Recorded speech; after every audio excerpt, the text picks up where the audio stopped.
This is John Enns for your Ends of the Trail report covering Oklahoma and the surrounding areas for KFRM, the voice of the plains.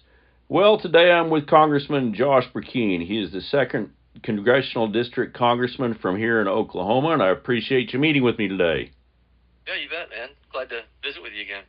Yeah, so can you tell us a little bit about what's going on in D.C. right now? There's the voter ID bill going through, the war going on. Can you talk to us a little bit about what's happening? The Save America Act is something that the Freedom Caucus, of which I'm a part of in the House, you'll be possibly seeing ads that's coming from our foundation, our 501c4 relative to supporting the Save America Act. The Freedom Caucus is all in on this. We are convinced that we need to move on the offense, and that going into another election cycle where the gaming of elections can occur, because you have a number of states, and this all goes back to the 1993 Motor Voter Act that Bill Clinton signed into law in an attempt to, at the same time, sign people up for social welfare programs, registering them to vote. And then you have a Supreme Court decision after that where Arizona was trying to require photo identification, certain voter requirements, and the Supreme Court used that Motor Voter Act of 93 to say, because it wasn't explicitly spelled out in the Motor Voter Act signed into law by Clinton in 93, that Arizona cannot put these requirements for photo identification on as a requirement for voting. And so this is a fix for something that Congress created. The Supreme Court, I think wrongly decided, because the Constitution leaves this up to the state legislature for time, place, and manner. And Congress, in an omission, is not a directive. But nonetheless, this is where we're at.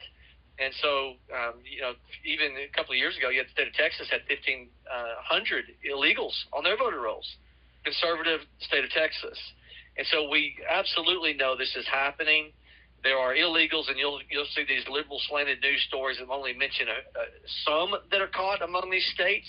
What they're not mentioning is states like Illinois that are giving people real ID compliant driver's license, and using the process that the Biden administration utilized for changing the parole, and part of the defrauding of the old parole system, which was supposed to be on a case-by-case basis.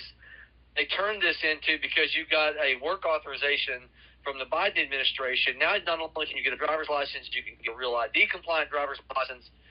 John, there is an absolute plethora of people.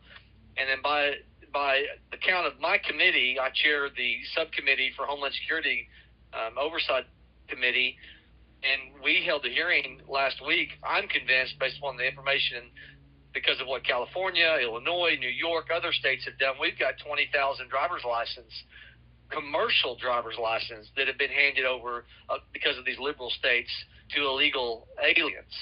And, of course, everyone's hearing about the danger that's posing, people not being able to read the signage on our highways.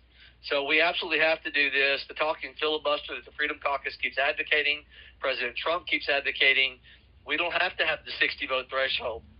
The talking filibuster can take just 51 votes. Republicans can do this if we're willing to hold the line as Republicans and see this thing through.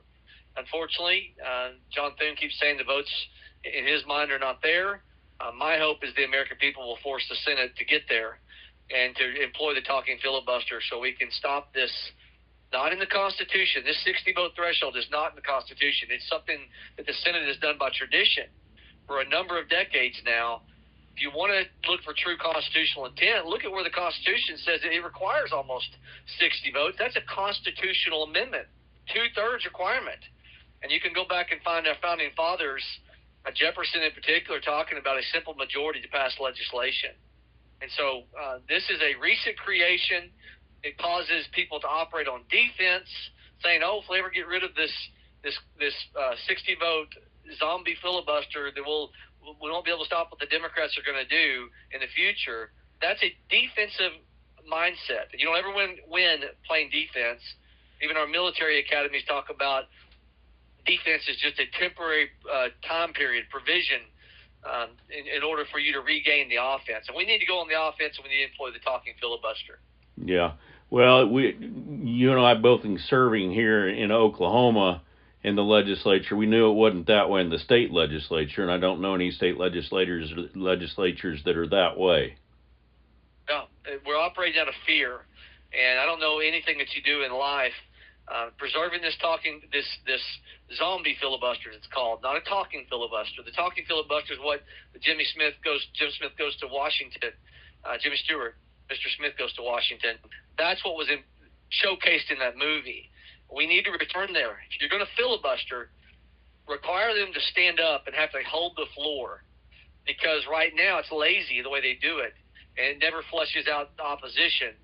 And so if we'll go to the talking filibuster, I'm convinced personally, and I hope the American people are convinced, and President Trump is convinced, that that is the way, not only for changing this voter identification fraud that occurs, but also for changing a number of things. We could do a whole lot of things if we would employ what the founders talked about again, a simple majority.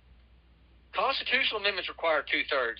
Not everything else in the Senate should require that, and I think it's wrong-headed for people that are using the tradition, not going to the Constitution and what the real intent of our founders wanted. Right. Well, I appreciate you meeting with me today. Yeah, Tom, thanks for having us on. You bet. And this has been John Enns for your Ends of the Trail report for KFRM, the voice of the plains.